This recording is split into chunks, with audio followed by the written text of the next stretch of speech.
Our conversation about revolution starts with an idea.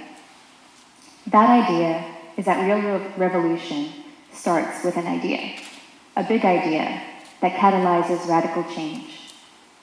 Before we go further, I want to clarify, I say real revolution to distinguish revolution with a big R from revolution with a little r. Little r revolution is the revolution of marketing campaigns. It's the revolution of hashtag what the publicity and public relations spin, and of lazy journalism. Little r revolution is the one promised by every revolutionary new technology that stars in a late-night infomercial or on an as-seen-on-TV ad. It's the skincare revolution, and the fracking revolution, and the weight loss revolution, and the direct marketing revolution. Although in reality they offer only incremental change or tactical change, little r revolutions co-opt the language and symbolism of big R revolution. They do this because in our current culture of hyperbole, everything has to be extreme, or awesome, or amazeballs, or whatever exciting, shiny, and new rhetoric or stunt it might take to stop your eyeballs for just a second. Because little r revolution's ultimate goal is to just get your attention.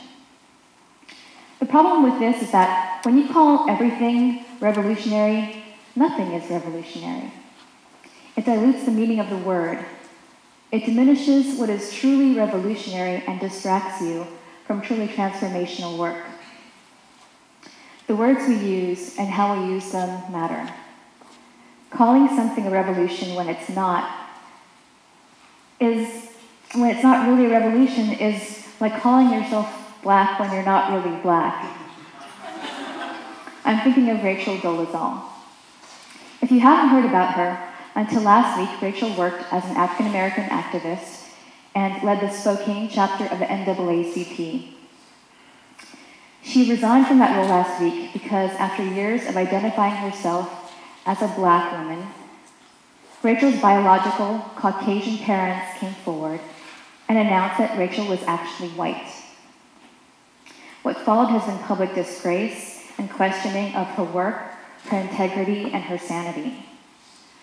Contrast that with activist Grace Lee Boggs, who became a Black Power leader during the Civil Rights Movement and helped launch Freedom Now, the first all-Black political party. According to an African-American leader, Angela Davis, Grace made more contributions to the Black struggle than most Black people have. In all her years, however, not once did she claim that she was Black. In fact, Grace says she didn't even think of herself as Chinese American or as a female, even though she's both, because, as she said, those movements hadn't been started yet. Grace identified with the work, not with the appearance of doing it, and this Saturday, on her 100th birthday, Detroit is honoring her for it. In that vein, I see real revolution as sincere work towards radical change. It's not the marketing or the mimicry of it. Real revolution is not appropriation. The real revolution will not be advertised.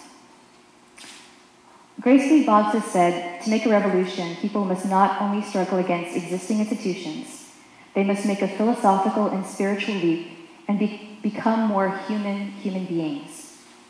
In order to change the world, they must change themselves. I think that this idea is the big idea that catalyzes radical change. In order to be the change, we must first change the being. This change can be both literal and psychological. In the literal sense, change often happens through actions like riot and rebellion that stem from dissatisfaction with the status quo and result in revolution. Now, riot, rebellion, and revolution are sometimes confused and mistakenly used interchangeably. And so to better understand how I distinguish among the three, I'll give you a few examples. First, if you've been following the news on Uber, you probably know that taxi drivers here and around the world are protesting Uber coming to their cities. Taxi drivers usually have to go through a complicated and expensive process to be registered and licensed to provide their services in a city. And they believe that Uber helps drivers sidestep that process and operate illegally and unfairly. Yesterday, after numerous vocal protests, taxi drivers in France decided that they'd finally had enough and started rioting. They were beating Uber drivers and supporters. They destroyed and smashed Uber cars with baseball bats. They slashed and burned tires, and apparently made it really difficult for Courtney Love to get out of the airport. This is riot, action as reflex. It's an explosive response sparked by pent-up anger. Rioters usually want immediate redress for their grievances. Now, a few months ago, on the 5th anniversary of the Supreme Court decision on Citizens United versus Federal Elections Commission, Harvard Law professor Lawrence Lessig led a walk to protest the corrupting influence of money in politics. Demonstrators walked in sub-freezing and sometimes sub-zero temperatures across New Hampshire from all four directions to Concord, its capital. Along the route, there were speaking and training events to help protesters become better advocates and activists. Another walk is scheduled for July, and until then they plan to continue to blanket the state with stamps, yard signs, bumper stickers, and toolkits to raise awareness about the influence of money in politics. This is rebellion, action as protest. It's a coordinated response sparked by long-term frustration. Rebels usually want a systemic change. And finally, a few years ago, on December 17th, 2010, 26-year-old Mohamed Bouazizi was getting ready to sell fruits and vegetables in the town of Sidi Bouzid, Tunisia. He was the breadwinner for his widowed mother and 6 siblings, but he didn't have a permit to sell the goods. And when the police came and tried to confiscate his cart, he refused, and one of the policewomen supposedly slapped him. After that public humiliation, and in an environment of extreme corruption, unemployment, and economic stagnation, Bouazizi marched in front of a government building and set himself on fire. His desperate act immediately resonated with others and triggered protests that spread throughout Tunisia, captured by cell phone cameras and spread across the internet. Protesters publicly called upon President Ben Ali and his regime to step down. The people rioted, they rebelled. A month later, Ben Ali fled. The momentum in Tunisia set off uprisings across the Middle East that became known as the Arab Spring. In Egypt, Mohammed Farouk Hassan and several other Egyptian men set themselves on fire to protest socio-economic injustice, sparking movements that led to mass protests in Tahrir Square and resulted in the resignation of President Hosni Mubarak. In Libya, protests broke out in Benghazi and spread to Tripoli that led to the ousting of Muammar Gaddafi. This is revolution, action as transformation. Revolution is the change. Riot, rebellion, and other acts that emerge from people who are dissatisfied with the status quo are the wheels on which revolution moves forward, while the big idea fuels the movement, gets the wheels turning, gains traction and momentum, and drives it all across the finish line to then be crowned revolution. If you think about it, during the entire Arab Spring, they continued to call it Arab Spring, and when it lasted into the winter, they called it the Arab Winter. It wasn't until afterwards that they called it revolution. Not all revolutions have to involve martyrdom, but revolution usually involves great risk. 20 years ago, I had my first personal encounter with it in the form of an elderly man in Myanmar, known to the West as Burma. My best friend at the time, Kevin, told me he was going to Southeast Asia and invited me along for the adventure. I accepted. I had never heard of Myanmar. I'd never been to Southeast Asia at that time, except for the Philippines. So I was shocked when we arrived at the airport and found it occupied by soldiers with fully automatic weapons. Now, keep in mind, this was in the 90s, it was pre-9/11. I had never seen the military or armed forces in a civilian context before. We decided to go to the Shwedagon Pagoda, which is the most sacred Buddhist pagoda in Myanmar. And as we sat there, an old leathery man approached us and said in perfect English, "I must warn you, by talking to me, you might get arrested." So of course we sat and talked with him. He said he was a member of the National League for Democracy and told us about the military junta that had seized control of their country and imprisoned their duly elected president, Aung San Suu Kyi.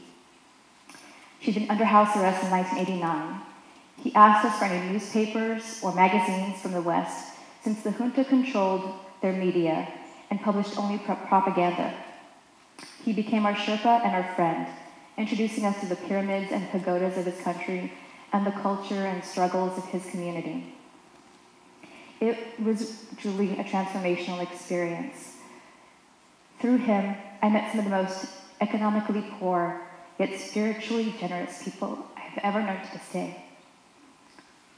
People we met in every town invited us, foreigners, strangers who didn't even speak the language, into their homes and gifted us with rice and small trinkets, which was all they had to eat and give. Kevin and I were never arrested, but after we met Myanmar, I never knew what happened to our Sherpa and his family. And 5 years ago, President Suu Kyi was finally released. Going back to the idea of being the change by changing the being, to understand the psychological sense requires inward reflection. It echoes a thought from William James that the greatest revolution of our generation is the discovery that human beings, by changing the inner attitudes of their minds, can change the outer aspects of their lives. Changing our inner attitudes can be a challenge, though, because intentionally or not, we tend to seek the familiar over the unfamiliar, and conventional wisdom over actual truth. John Kenneth Galbraith, the economist who coined the term conventional wisdom, explains, "We associate truth with what is most closely accords with self-interest and personal well-being. We adhere, as though to a raft, to those ideas which represent our understanding." What he describes as confirmation bias, our tendency to search for, interpret, or recall information in a way that confirms beliefs or hypotheses we already believe to be true. So as someone who studied psychology and cognitive neuroscience and taken implicit association tests to discover my own hidden biases, I thought that I was educated and progressive enough to be highly sensitive to and wary of any bias, much less confirmation bias. I thought I'm open to new ideas. I love asking and being asked challenging questions. I embrace diversity. I love all people, regardless of race, religion, or creed. And not too long ago, I discovered how I was wrong and just how wrong I was. Last autumn, I saw Verna Meyer's talk at TEDx Beacon Street.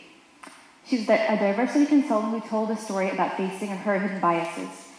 She boarded an airplane, settled in, and was delighted when she heard the captain's voice over the intercom, because the captain happened to be a woman. And she thought, ooh, yay, women's lib. After the plane took off, it hit a rough patch, and during the turbulence, Verna caught herself saying, ooh, I hope she can drive. She caught herself in that act of bias. And remembering that story got me in the habit of looking for and checking my own biases. Whenever I was on the road and encountered a bad driver, I would check the driver while passing them to see, ironically enough, if they were Asian or a woman, so I could say, really? You have to live up to the stereotype? It's horrible. When I met new men, I automatically manned up and comfortably treated them as equals and potential friends. Yet, when I met new women, I approached them with caution, under the assumption that most women regard others as competition and have to establish some kind of pecking order. If I wasn't dressed well, I assumed they would think less of me. And when I met new people of Asian heritage, I would wait for them to talk first, to see whether I should treat them as an immigrant or as a contemporary, instead of just treating them as a normal person. This wasn't the behavior of the progressive person I thought I was. Identifying and acknowledging this behavior revealed to me I had been buying into gender and ethnic biases, and needed to examine why I had them and what I could do to change them. Then this past spring, I went to TED Active. It was my 4th time as an attendee, but my first as its creative director. Early in the year, I found out that Monica Lewinsky was going to speak and was flabbergasted. Monica Lewinsky has an idea worth spreading. I had no idea what she would talk about, and I assumed she was asked to speak, not because she was a smart, accomplished woman, but because she was famous, or infamous, as you see it. She ended up making me laugh through her self-deprecating humor, left me in tears at her struggle, inspired me to stand up against cyberbullying, and make me feel like an asshole for assuming that a woman who lived through what she lived through would not have had a profound insight to share or a lesson to teach from it. I had been biased against her for her celebrity, without recognizing her humanity. Soon after, I had the opportunity to attend Unique Camp, where I spent a week with 200 or so stylish, brand-savvy millennials, whose willingness to genuinely connect through meaningful ideas and mutual support made me reconsider my assumptions about digital natives and my biases around the stereotypes of young people these days. Young people these days are doing just fine. And most recently, I had the honor of spending time with some of the most thought-provoking people I've ever met at Spark Camp, where I made the most personal discovery. I challenged myself to open up and be vulnerable among people whom I knew nothing about and could form no assumptions of. It was a true challenge because I initially felt imposter syndrome, being among such accomplished journalists and leaders of successful nonprofits and businesses and foundations. I feared I wouldn't be able to offer anything insightful, anything fresh, but I was able to, and it was appreciated. And that entire experience helped me realize that instead of preaching change, it made more impact and was more meaningful to model it. I realized I needed to walk the talk more often and more openly. And I realized that I'm a person of value, worthy of appreciation, and so is every other person, including you, including the person next to you. When I accepted the invitation for this talk, I started rereading my old journals. In one of them, I found a passage I'd written about a decade ago. This is it. Everything I ever needed to know, I didn't learn in kindergarten. I was one of those nerds who skipped that part. No, all I ever needed to know, I learned in the 2nd and 4th grades. I had the great fortune of being the ugly duckling, and it was during this time that I discovered that that's what I was. I was the chink, the jap, the gook. I was the nerd who was everyone's best friend in class and no one's best friend on the playground. It traumatized me enough that I never forgot what it felt like to be the outsider, and so I've always perched on the periphery looking in. Even when I finally started to break out of that shell, that memory kept me grounded. I didn't become a swan, but a penguin, both dignified and goofy at the same time. So I've been the chink, the cheerleader, and then the academic decathlete. I've seen popularity from many sides, and it's highly overrated. I'd rather be respected, appreciated. Between what's cool and what's hot, the temperature of what's in is always changing. Instead of tracking the mercury, I prefer to be mercurial. To be the change, not chase it. A decade ago, that's who I thought I was. That's how I thought. And when I think back to the time, I believe it was that mindset that inspired me to write for and become editor of Rice Addict magazine. It drove me to serve on the boards of directors for Asian American advocacy organizations and leadership organizations. It motivated me to volunteer for diverse cultural and arts organizations, and to eventually work as a community liaison at City Council. And it continues to inspire my work and my volunteerism in the community today. While much of what I wrote then still rings familiar, I know now that all I ever really needed to know, I'm still learning. Shakespeare once asked us to consider that it's not in the stars to hold our destiny, but in ourselves. This is my challenge to you. If you want to be the change, first think about the change you want to see. Really think about it. Examine it from every angle. Ask yourself the hard questions. If you find something revolting, ask why. Ask why 5 times. And then think about revolting against that fifth answer. Ask yourself, what if I tried this, or that, or changed the environment, or changed the context? Until you come up with a meaningful idea that captivates you, that won't let you go. Don't settle for a clever tagline or a stunt. Come up with something with meat, with teeth, that's big and hairy and worth spending a chunk of your life wrestling into submission. Martin Luther King said, "Rarely do we find men or women who willingly engage in hard, solid thinking. There is an almost universal quest for easy answers and half-baked solutions. Nothing pains some people more than having to think. This is the revolution I wish to see in the world. Be thoughtful in all ways, always." Thank you.